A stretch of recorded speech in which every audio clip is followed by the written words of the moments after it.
Hello, good morning, welcome back. Add-ons के part 3 में आप सभी का स्वागत है। हमने टोटल 4 एडॉन कवर किया और वीडियो लंबी हो जाती इसलिए हर वीडियो में दो दो एडॉन करा। तो इस शॉर्ट में मैं देखता हूँ अभी कितने कवर हो पाएंगे इस वीडियो में। देखिए, फिर तीसरा एडॉन पे आते हैं हम लोग। तीसरा एडॉन हमारा क्या है? Return to invoice cover. Return to invoice cover, इसका एक सेपरेट वीडियो भी हमने बनाया था, इसलिए थोड़े से शॉर्ट में इसमें निकलेंगे।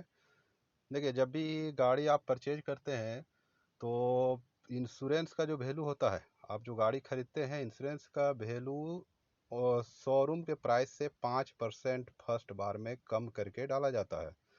ठीक है, ये फिक्सिंग आईडीबी का एक स्लैब है, उसके आधार पे ही होता है। और नेक्स्ट ईयर 15% कम करके डाला जाएगा एंड देन नेक्स्ट ईयर 10% कम हो जाएगा आईडीबी का। अगेन नेक्स्ट ईयर 10% कम हो जाएगा। कहा जाए तो लगभग 5 साल 6 साल में आपका 50% हो जाएगा गाड़ी का वैल्यू।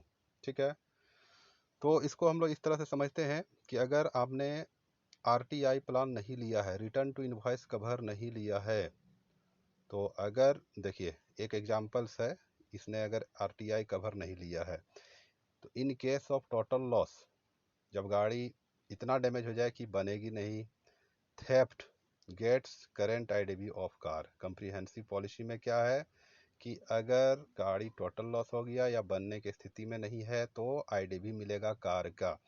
आईडीबी कार का मिलेगा, मतलब मैंने बता दिया कि फर्स्ट ईयर का गाड़ी है तभी 5% आपका कम हो जाएगा शोरूम प्राइस से। एडिशनल आप समझिए, रोड टैक्स भी जाएगा, इंश्योरेंस भी जाएगा, लेकिन शोरूम प्राइस से भी कम 5% कम हो जाएगा फर्स्ट ईयर में। ठीक है, अगर देखिए एग्जाम्पल दिया हुआ, for example A car worth R S 10 lakh is total loss after 2.5 year, customer claim amount will be 7 lakh. समझ गए? ये लगभग 30% कम हो गई इसकी 2.5 साल में गाड़ी का वैल्यू। कस्टमर 10 लाख में जो गाड़ी खरीदा था, 10 लाख में खरीदा था, उसका वैल्यू हो तीसरा साल में उसका इंश्योरेंस वैल्यू रहा 7 लाख।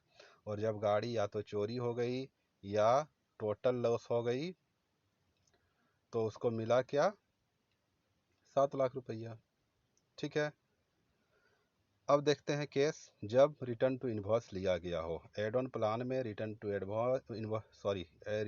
ऑन प्लान्स में return to invoice additional plan लिया जाता है जब कस्टमर ने ले के रखा। तो उस केसेस में, सेम केसेस जब गाड़ी बनने लायक ना हो या टोटल लॉस हो गई हो, ठीक है, तो गाड़ी का वैल्यू क्या है? 10 लाख में कस्टमर ने खरीदा था, 10 लाख में कस्टमर ने ऑन रोड खरीदा था, ठीक है, और 2.5 साल हो गया।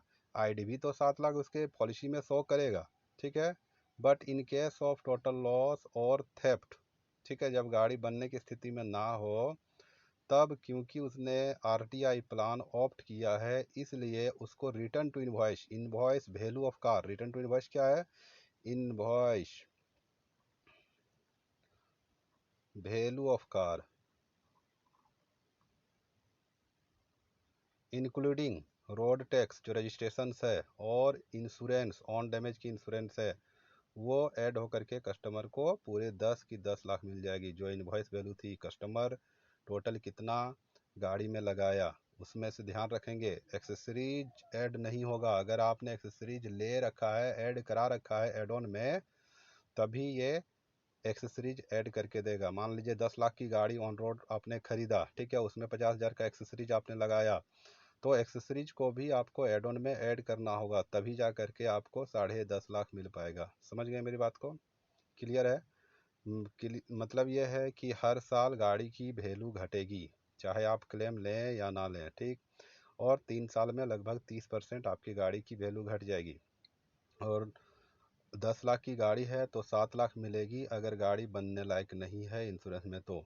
लेकिन अगर आरटीआई प्लान आपने लिया है तो 10 का 10 लाख मिलेगा।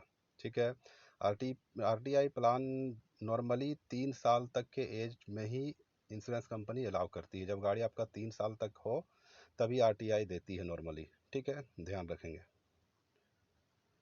एक और है इम्पोर्टेंट एड ऑन है डेली अलाउंस कवर। बहुत कस्टमर इसको जानते नहीं हैं, समझ नहीं पाते हैं। डेली अलाउंस कवर क्या है कि जब गाड़ी आपकी एक्सीडेंट हो जाती है और आप वर्कशॉप में देते हैं तो वर्कशॉप में बनने में टाइम लगता है। बहुत मेजर एक्सीडेंट हो गई 1 मंथ भी लग सकते हैं, कभी कभार पार्ट्स नहीं रहने की वजह से काफ़ी टाइम लग जाता है। ठीक है, तो इस दौरान आप जो टैक्सी यूज करेंगे, जो कार को हायर करेंगे अपने डेली यूजेज के लिए, तो वो एक्सपेंस को आप क्लेम कर सकते हैं इंश्योरेंस कंपनी को। ठीक है, मैं एक एग्जांपल के तौर पे बताता हूँ। हमारे पास एक गाड़ी आई थी, मैं एकदम पार्टिकुलर कंपनी का नाम बताता हूँ, कोको जनरल इंश्योरेंस का कंपनी का था। पॉलिसी उसने ऑप्ट किया था डेली अलाउंस कवर। तो उसकी गाड़ी बनने में हमारे पास 20 दिन लगभग लग गया। ठीक है, 20 डेज लग गया,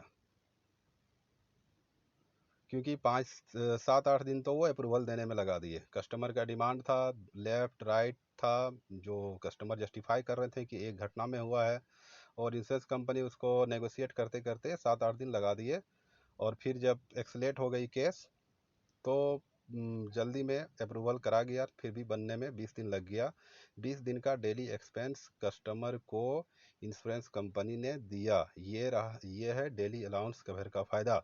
मैं बता दूं, उस गाड़ी में कस्टमर लगभग हमको बताए थे कि 15,000 रुपये तक एक्सपेंस दिया था। ठीक है, एक्सपेंस इंश्योरेंस कंपनी दिया था। एक्सपेंस मेंशन रहेगा आपके पॉलिसी में कि पर डे कितना देंगे। ठीक है, 1,000 रुपया, 500 रुपया मैक्सिमम जो भी है वो मेंशनड होती है। ठीक है, तो दोस्तों ये वीडियो कैसा लगा आप ज़रूर शेयर करें और लाइक करें हमारे चैनल को। आगे 2 और एड ऑन्स कवर करेंगे अगले सेशन में। Thank you.